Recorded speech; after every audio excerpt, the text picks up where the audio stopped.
Le monde de Satan, la sorcellerie est le monde parallèle. Dans ce monde, il y a des gens qui sont proches de vous et moi, vous mangez et buvez avec eux, vous parlez et rigolez avec eux, vous leur dites même vos problèmes et vos secrets mais vous ne connaissez pas leur identité spirituelle. La vérité est que certains parmi eux sont des sorciers. Le but d'un sorcier est de causer du tort à son prochain, la réflexe de sorcière est d'opposer la richesse, le bonheur et la prospérité de son prochain. Son devoir est de bloquer et d'entraver le progrès et le développement de sa communauté en bloquant la vie des gens et en propageant la maladie dans le quartier et sa famille. La science médicale n'a aucun moyen de guérir une maladie d'origine mystique, la sorcellerie étant synonyme de destruction et de dévastation. Quand vous avez une sorcière dans votre famille et votre communauté, vous serez témoin de destruction, de dévastation et de stagnation, voire de mort dans la communauté. Le sorcier s'opposera et combattra le destin des gens. Il va bloquer la richesse et le progrès des personnes, il va combattre le mariage et la procréation des femmes,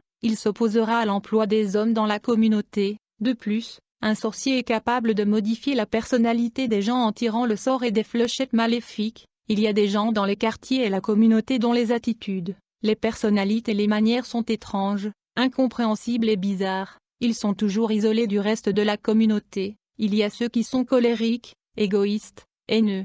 Il y a des comportements et des attitudes qui sont la conséquence des manipulations et des fléchettes tirées dans la vie par les sorciers. De plus, il y a des gens dont la trajectoire, le destin ont été détournés et annulés. Quand vous avez un sorcier dans la famille et la communauté, les chances, l'aura et les étoiles des gens seront soumises à la manipulation. La sorcellerie est extrêmement dangereuse et doit être combattue et opposée. L'étoile et l'aura qui font briller et prospérer la vie de gens sont la cible des sorciers qui s'obstinent à détruire des gens dans leur communauté. Nous devons comprendre que les sorciers détruisent la beauté des gens, ils détruisent la santé et la richesse. La plupart des maux survenant dans le pays sont le résultat de complots de la sorcellerie. Les personnalités de certaines personnes sont modifiées et contrôlées à distance par les forces des ténèbres. Par exemple, lorsque vous voyez un pasteur égoïste, fornicateur et maléfique, il est probablement victime d'un coup de fléchette maléfique et tiré par les sorciers pour provoquer une dégradation de son comportement. Les sorciers ont déformé des personnalités, elles provoquent des conflits sociaux, des divisions par la calomnie dans la communauté. Ils sont ingrates, car la sorcellerie est enracinée dans la méchanceté. Ils ont tendance à opposer ceux qui sont mieux qu'eux, et ils sont jaloux parce qu'ils pensent qu'ils sont meilleurs. Quand vous offrez un cadeau à un sorcier, il vous montrera la gratitude, mais derrière votre dos il vous méprisera et critiquera le cadeau que vous lui avez donné. Dans de nombreuses églises, il y a beaucoup de sorciers et ils parlent en langue. Pourtant ces langues ne sont pas interprétées. En fait, ils maudissent l'Église par leur langage démoniaque. Lorsque les enfants sont initiés dans la sorcellerie, ils ont tendance à avoir la tête dure parce que dans le monde spirituel ils sont adultes, ils ne craignent personne et ils méprisent les adultes.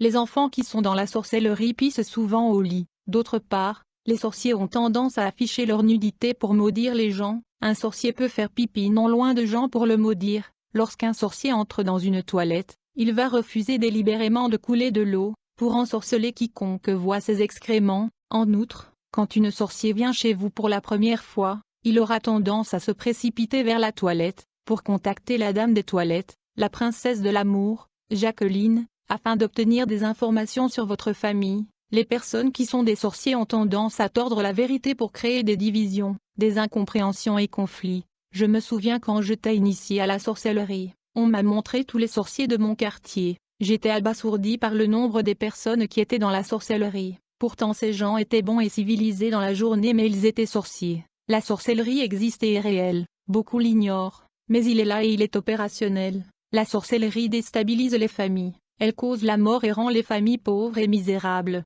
Elle détruit les mariages. Beaucoup de familles souffrent de cette maladie de la sorcellerie. La sorcellerie détruit l'aura, les étoiles et le destin des gens. C'est la cause de l'infirmité et de la maladie. Votre vie n'avance pas parce qu'il faut combattre la sorcellerie dans votre famille. Chapitre 1. Mon initiation à la sorcellerie. Je vais dénoncer ce que j'ai vu dans le monde des esprits car ce qui est caché sera mis au jour. Quand j'étais enfant, j'étais un sorcier. Les gens s'aperçurent qu'il y avait quelque chose qui n'allait pas chez moi, mais ils étaient ignorants car ils n'avaient pas Christ. Et il n'y avait pas de réveil dans le pays à cette époque. J'étais sorcier depuis le ventre de ma mère. Comprenez que là où il y a un sorcier, il y a la maladie et l'échec. Je suis pasteur Vincent, je suis de la province du Bas-Congo. Ma tribu est une des tribus qui est profondément enracinée dans la sorcellerie. Je suis né dans une famille de 7 enfants au village. Ma mère avait eu beaucoup d'enfants, ce qui a provoqué la jalousie de sa belle-maman qui était dans la sorcellerie. Ma mère était mariée légalement, traditionnellement et dans l'église. Je tiens à souligner cela parce qu'il est important, et c'est la sécurité. Si vous vivez avec une femme que vous n'avez pas honorée dans sa famille ou devant les autorités civiles, vous êtes en situation de précarité, et vos enfants également. Si vous vivez avec une femme et vous faites des enfants mais vous ne vous êtes jamais mariés, vous êtes tous exposés, parce que vous êtes illégal et vous avez enfreint la loi divine. Je voudrais souligner que durant mon enfance, des gens enquêtaient sur la condition spirituelle, le statut et la configuration de la famille où ils allaient se marier. Je conseillerais personnellement à chacun d'adopter cette pratique. Vous devez enquêter sur la famille dans laquelle vous voulez vous marier. En vérité, il existe des familles avec des bagages spirituels, des malédictions générationnelles et des liens. Ma mère était mariée dans une mauvaise famille et il y avait de la sorcellerie dans cette famille. Nous avons grandi dans l'enceinte de mon père qui lui a été donnée par sa mère. L'implication est que mon père était sous l'influence de la grand-mère. Pourtant il est écrit, pour cette raison un homme quittera son père et sa mère et sera uni à sa femme, et les deux deviendront une seule chair. Bien-aimé, il est impératif qu'un homme quitte sa famille et commence sa propre vie, mais mon père n'avait pas quitté sa famille. Ma grand-mère voulait savoir et contrôler tout ce qui se passait dans la vie conjugale de mon père. Il en résultait qu'il y avait de la jalousie, le fait que notre tribu soit un système matriarcal. L'implication en est que ma mère avait le plein contrôle des enfants et décès bientôt cas où son mari mourrait. Cela a incité la grande-mère qui était dans la sorcellerie à comploter contre ma mère. Elle a dû utiliser la nourriture envoûtée pour tenter de détruire ma maman. Bien-aimée, nous devons comprendre que le monde de la sorcellerie est un monde de complot et de conspiration. En fait, il y a des gens qui complotent et conspirent contre votre vie quand vous dormez, donc veillez et priez, sinon vous en souffrirez. Ainsi donc, la grand-mère a cuisiné des aliments qu'elle avait ensorcelés afin d'attaquer ma mère. Elle dit à ma maman, « Je voulais vous remercier de nous avoir donné beaucoup d'enfants donc je t'ai apporté cette nourriture. » Ma mère était enceinte et fatiguée, elle ne connaissait pas le motif réel derrière cette gentillesse. Les sorciers peuvent être gentils avec toi quand tu es soumis à leur destruction, il y a des sorciers qui sont vraiment gentils. Ma grand-mère voulait détruire ma mère qui était déjà sous les attaques systématiques de sorciers. Dans ses rêves la nuit elle combattait toujours les animaux. Aussitôt que ma mère a mangé de la nourriture de la grand-mère qui était ensorcelée, sa grossesse est devenue douloureuse. En vrai dire, la nourriture était censée la détruire mais cela a fini par m'affecter. J'avais 4 mois dans le ventre de ma maman quand ce dernier a mangé cette nourriture envoûtée qui m'a réveillée dans le royaume et les réalités spirituelles de sorcellerie. Le but de cette nourriture était de détruire son ventre maternel, et de la tuer, pour qu'elle n'ait pas part à l'héritage de la famille. C'est de cette manière que je suis tombée victime de la manipulation alors que j'étais encore bébé dans le ventre de ma mère. C'est parce que ma mère était en mariage légalement qu'elle a été épargnée, sinon elle serait tombée victime. En effet, les sorciers cherchent toujours la légalité et la porte pour entrer. Quand vous ouvrez la porte de votre vie, vous leur donnez la légalité. J'ai été affectée par cette attaque parce que j'avais le même sang que mon père. Ma mère était en ordre car elle était mariée légalement et elle appartenait à une autre famille. Elle était donc hors de portée. J'avais 4 mois dans le ventre de ma mère quand je suis devenue une sorcière et mes yeux furent ouverts sur le monde satanique. Aussitôt, j'ai commencé à faire des voyages astrals hors du corps quand bien même que j'étais encore un bébé dans l'utérus de maman. En plus, je suis née au 13e mois de la grossesse maternelle. À vrai dire, je n'ai jamais été un enfant normal, malgré le fait que j'étais encore dans le ventre de ma mère. Des sorciers venaient me chercher la nuit et nous voyagions dans la nuit pour ensorceler les gens. Cela bien que je ne sois pas encore né. Ainsi, je suis devenu un sorcier convaincu alors que j'étais dans le ventre de ma mère et j'ai commencé à acquérir des connaissances même si je n'étais pas encore né.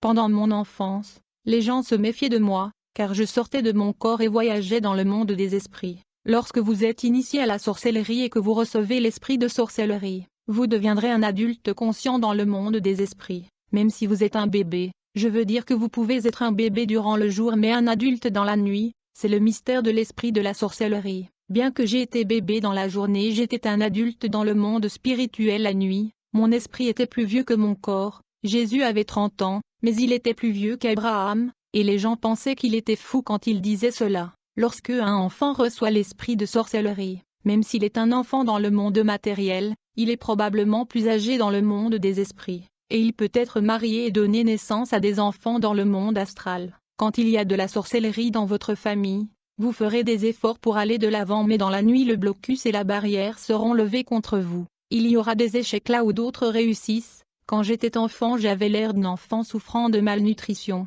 J'étais bien connu à cause de la délinquance dans le village. Ma mauvaise attitude était remarquable. J'étais sous l'influence de la puissance des ténèbres. J'avais des relations sexuelles avec d'autres enfants, et je leur laissais des semences qui leur portaient malheur. Une fois adultes, ceux qui couchaient avec eux recevaient ce malheur et leur chance était saisie. J'étais un enfant sorcier, opérationnel à l'école. C'est ainsi que les parents doivent apprendre à prier pour leurs enfants lorsqu'ils les envoient à l'école. La famille chrétienne doit apprendre à faire ce que l'on appelle des prières de consécration familiale qui fera que votre famille soit protégée et intouchable dans le monde des esprits. Nous faisons ce genre de prière où nous dédions des familles à Dieu pour la protection. Au fil des années, lorsque je suis devenu adulte, j'ai été employé dans l'administration civile du monde de sorciers. J'étais supposé superviser de nombreux quartiers de la ville, en fait de nombreux quartiers de la capitale étaient sous ma juridiction. Personne ne pouvait être tué et exécuté sans ma validation. Je devais donner une autorisation et je devais signer pour qu'un homme ou une femme soit exécuté dans cet emplacement géographique sous ma juridiction. Chaque fois qu'une sorcière devait exécuter un captif dans ma juridiction, il devait me contacter et m'informer de l'exécution et du sacrifice humain. Chaque fois qu'il y avait sacrifice humain, exécution et mise à mort dans ma juridiction, j'étais bien informé, et je savais que dans un quartier ou un avenue précis, un homme ou une femme allait mourir parce que mon travail consistait à signer le livre de la condamnation, le livre de mort. Chapitre 2. Mon entrée dans le satanisme. Un jour, alors que je me dirigeais au stade du 20 mai, j'allais regarder un match de football dans le stade. Alors que j'étais en cours de route, soudain un homme me toucha sur la tête. Je lui ai demandé, « Monsieur, qui êtes-vous » Il m'a répondu, « Mon frère, ton niveau est trop bas. Je peux t'aider à avancer et monter de niveau. Tu dois être respecté. » En fait, cet homme était un sataniste et il savait que je suis un sorcier car le sorcier et le sataniste se reconnaissent. Alors que cet homme me parlait de mon niveau dans le monde spirituel, je prétendais de ne rien savoir, et je lui ai demandé de quoi tu parles. Cependant je savais qu'il était comme moi dans le monde obscur même si je refusais de lui dire ouvertement que j'étais un sorcier. En effet, il est presque impossible pour un sorcier d'admettre qu'il est un sorcier, à moins que Dieu ne touche son cœur. Cet homme m'a dit qu'il pouvait m'aider à augmenter ma puissance et mon niveau, étant donné que j'étais curieux de connaître plus de secrets et monter de niveau dans le monde des esprits. Je me suis approché de lui. Au fait, j'étais juste un sorcier, mais cet homme était un sataniste qui participe aux rencontres de Satan dans le pandémonium. J'ai accepté son offre et il a promis de me rendre visite. Plusieurs jours plus tard, alors que j'étais à la maison, ce sataniste vint me rendre visite. En outre, mon père avait beaucoup d'argent et avait construit une grande maison avec beaucoup de chambres car il pensait que cela était bon pour notre éducation, mais mes parents n'étaient pas au courant de ce que je faisais dans ma chambre, et notre maison était si grande que j'avais la facilité de faire ce que je voulais. Ce jour-là j'ai reçu la visite de l'occultiste que j'avais rencontré autour du stade. Je l'ai présenté à mes parents, et ils ont cru que c'était juste l'une de mes amies. À 16 heures, ils nous ont servi à manger. Plus tard dans la nuit, alors que mes parents pensaient qu'il était déjà parti, cela n'était pas le cas. En réalité, il dormait dans ma chambre avec moi. Toutefois personne ne le savait. Aussitôt qu'il était minuit, le sataniste me réveilla. Nous devons comprendre que le minuit est la transition entre le jour finissant et la nouvelle journée qui vient de commencer. Le monde de Satan est actif à cette heure stratégique. En effet, ils veulent prendre le contrôle de la nouvelle journée, et préparer le nouveau jour et les choses qui vont se passer. Il était minuit quand mon nouvel ami m'a demandé si j'avais une poudre. Il me demandait de lui donner une poudre. En fait, beaucoup de poudres sont démoniaques. Elles sont fabriquées à partir des ossements humains, de poudres comme Joli Soir. Il y a aussi des parfums qui sont démoniaques comme le parfum Poison, Déesse, Zanzibar, Bonheur. Étant donné que je n'avais pas le poudre qu'il me demandait, mon nouvel ami fit des prières magiques et incantations dans ma chambre. En conséquence, un poudre appelé Aou Charabia est apparu, et il a répandu ce poudre sur le sol, puis il a dessiné un cercle. Ensuite il a dessiné une croix inversée à l'intérieur du cercle. Il faut savoir qu'une croix n'est pas nécessairement une bonne chose, parce que dans la maison du sorcier il y a aussi des croix, et donc après avoir répété les formules magiques, par sa demande nous sommes entrés tous les deux dans le cercle mystique qu'il avait dessiné au sol, puis il a prononcé des mots magiques d'incantation. Aussitôt que nous sommes entrés dans le cercle mystique, cet homme a crié « Abracadabra », j'ai répondu « Bras ». Soudain, et de façon instantanée nous avons changé de lieu. C'était un déplacement à la vitesse de la pensée, et nous avons atterri dans un endroit que je ne pouvais pas reconnaître. En fait, notre voyage a pris presque 1 minute. J'ai demandé à mon ami où nous étions car nous n'étions plus dans ma chambre. Il n'a répondu que nous nous trouvions dans le cimetière local de Kimbanzék. Ce changement de lieu se produit à la vitesse de la pensée, puis il me dit « Restez calme et observez ». Tout de suite, cet homme a prié pour moi. En conséquence, mes yeux se sont ouverts alors que j'étais déjà une sorcière. Il avait en vrai dire activé une autre forme de vision.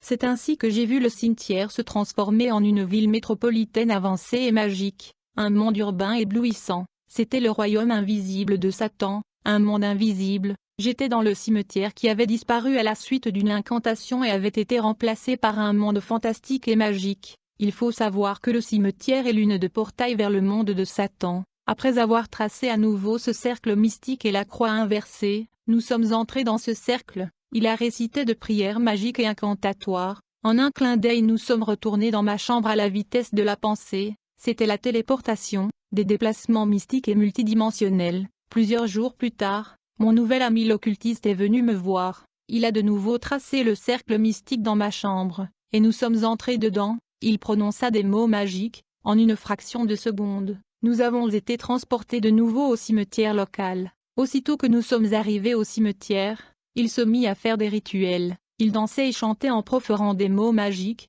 Il a prononcé des paroles d'incantation. En conséquence, il y eut un vent fort et impétueux qui a secoué l'endroit où nous étions. Ce vent violent ouvra un de cercueils dans ce cimetière.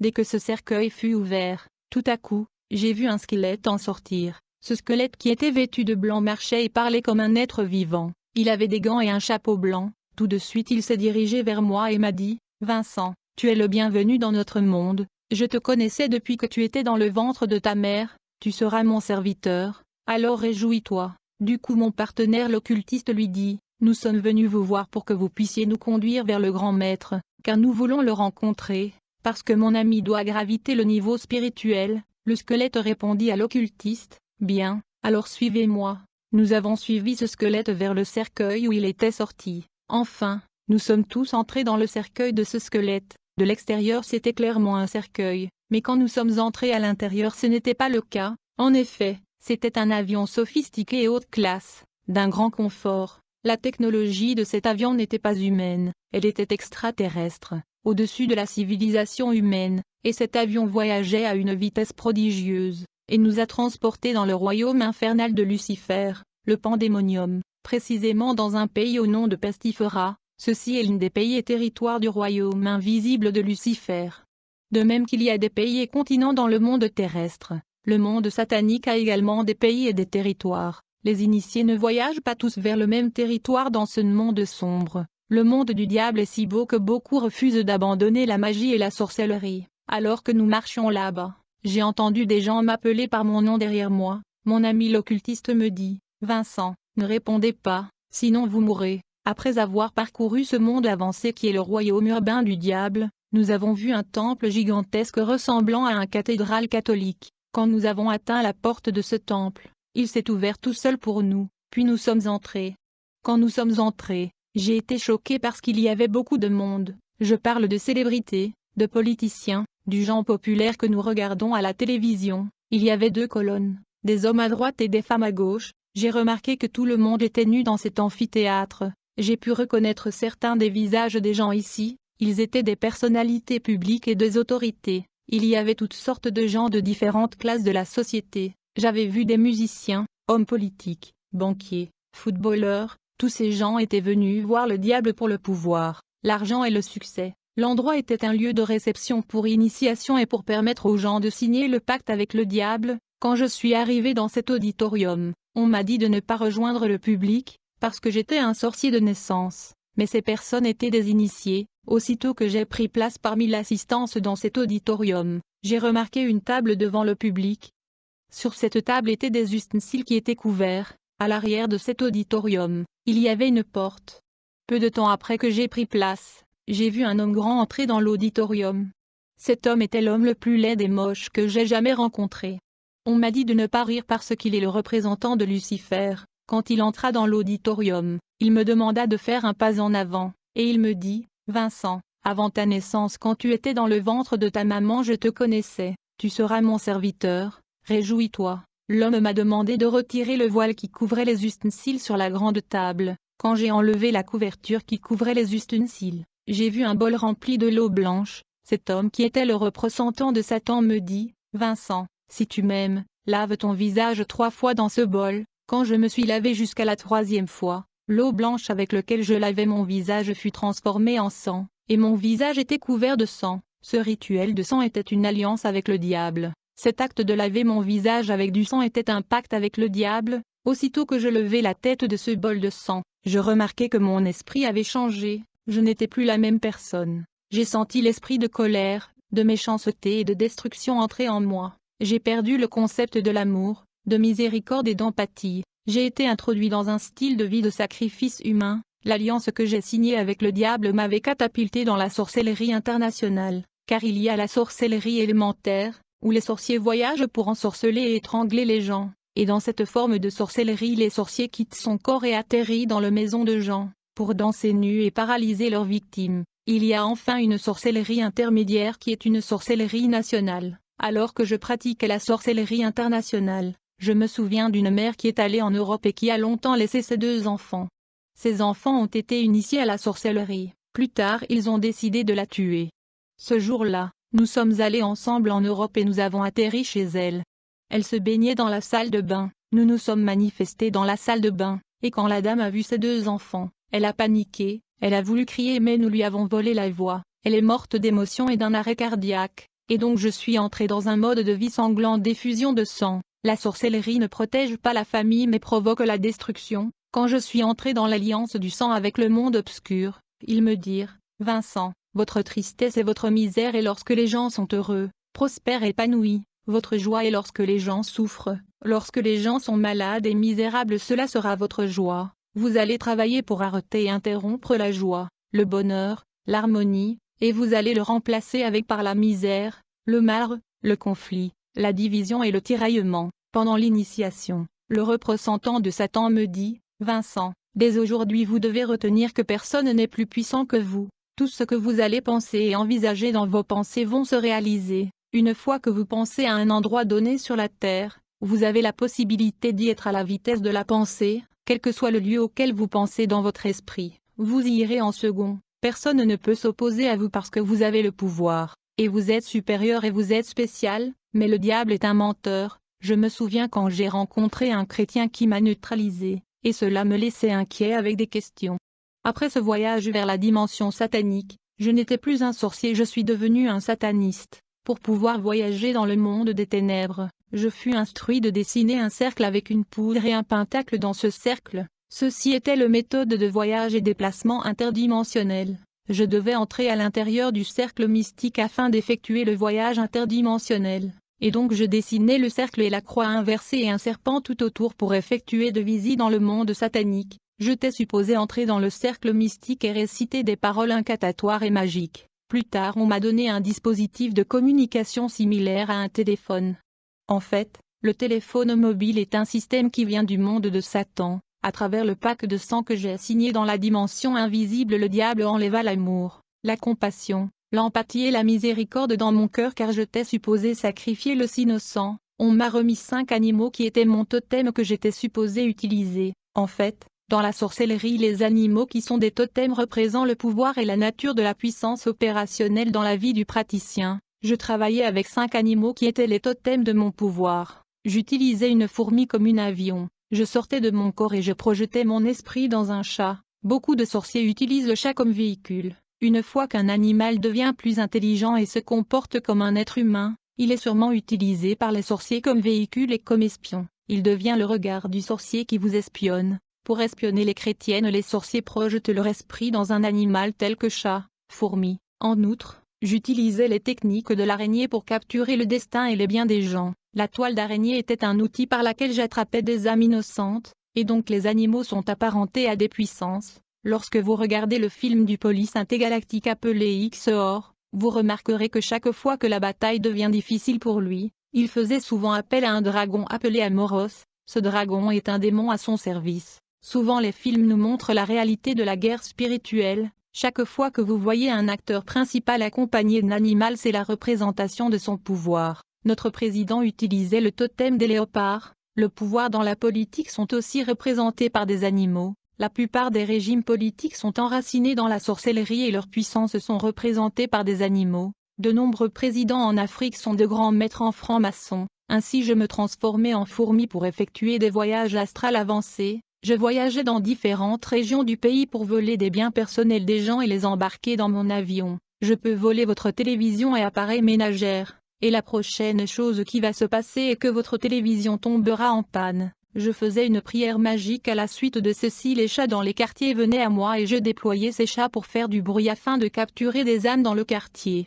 Quand vous remarquez qu'un chat fait de bruit comme un humain, comprenez qu'il y a une opération de sorcellerie dans le voisinage. Une fois que vous avez remarqué qu'un chat pleure comme un homme, il annonce la mort imminente et la chute d'une victime. Et quand vous constatez les bruits de votre chien changer dans la nuit, il est en train de vous avertir d'un danger imminent et de l'activité de la sorcellerie. J'utilisais souvent l'araignée, je déployais la toile d'araignée à travers laquelle je captais les chances des gens. Très souvent la toile d'araignée retient les gens sur le front parce que les étoiles des hommes sont sur le front. Il y aura donc des difficultés. Lorsque vous remarquez que vous faites des efforts, malgré tout vous êtes toujours confronté aux obstacles, et vous ne faites pas de progrès, vous êtes sûrement soumis à la manipulation de sorcellerie. J'attrapais beaucoup d'âmes et leur étoile grâce à la toile d'araignée, mais les vrais chrétiens étaient épargnés. Je me transformais aussi en rat et je mangeais la peau des mains des gens pour réduire le nombre des années de leur vie. Je faisais dormir les victimes profondément pour que je puisse opérer avec liberté. Comprenez que lorsqu'un animal se comporte comme un homme, quand il est plus malin que d'habitude, il y a quelque chose qui ne va pas avec lui. Un animal ne peut pas se comporter comme un homme. Quand je me transformais en un souris, je mangeais des dossiers, je mangeais aussi des vêtements, des sous-vêtements, précisément l'endroit où se trouve l'organe génital. Il en résultait des conséquences physiques et sexuelles. Les sorciers commettent toutes sortes de maux sur la terre. Après avoir assisté au rituel d'initiation dans le monde obscur, je devais offrir 88 âmes au diable. Aussitôt que je suis retourné sur la terre, j'ai dû provoquer un accident de la route qui avait coûté la vie à 102 âmes. Après avoir causé la mort de ces personnes dans cet accident de la circulation, je fus invité à voyager vers le pandémonium, le royaume de Lucifer.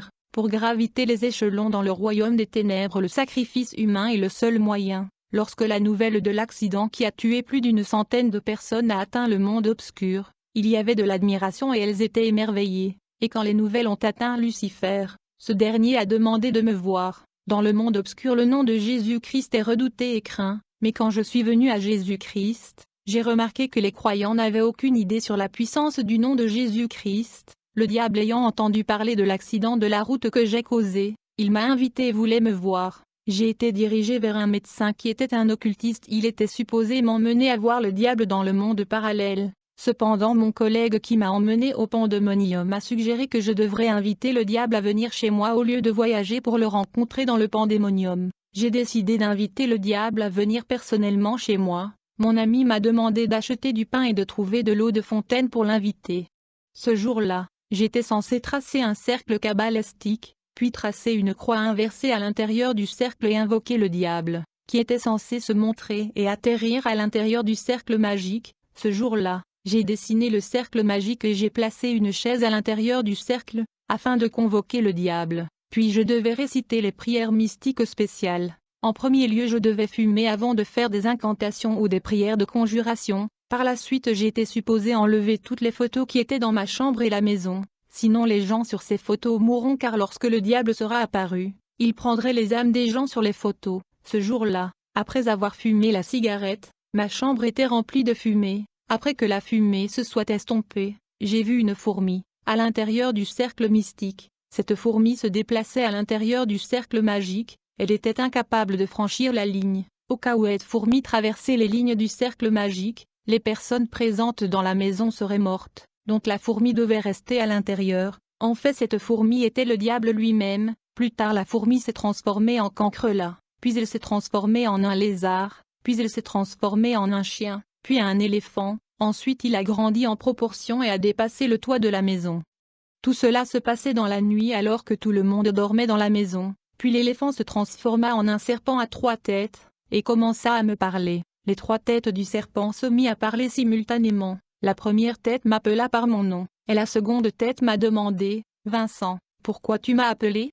Et la troisième tête m'a demandé, Vincent, que veux-tu de moi? J'ai dit au diable, grand maître, avant de te parler, je te présente le pain. Quand j'ai dit ça, ce serpent à 3 têtes qui était le diable devenu humanoïde, il était transformé en un humain. En fait, il était devenu un jeune homme extrêmement beau et fascinant. Il se tenait juste devant moi, dit le diable. Pourquoi m'as-tu appelé Vincent?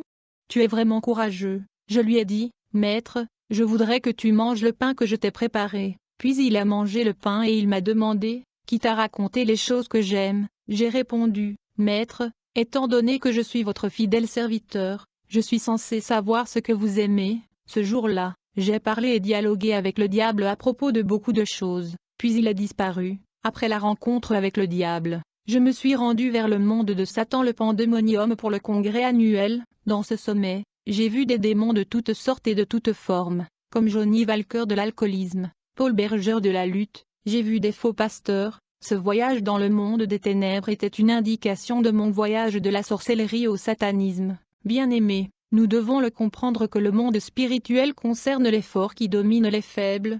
Ceux qui sont membres du monde satanique se considèrent comme une race supérieure, ils se considèrent comme spéciaux et privilégiés. Mais la Bible dit, vous, petits enfants, vous êtes de Dieu, et vous les avez vaincus, parce que celui qui est en vous est plus grand que celui qui est dans le monde.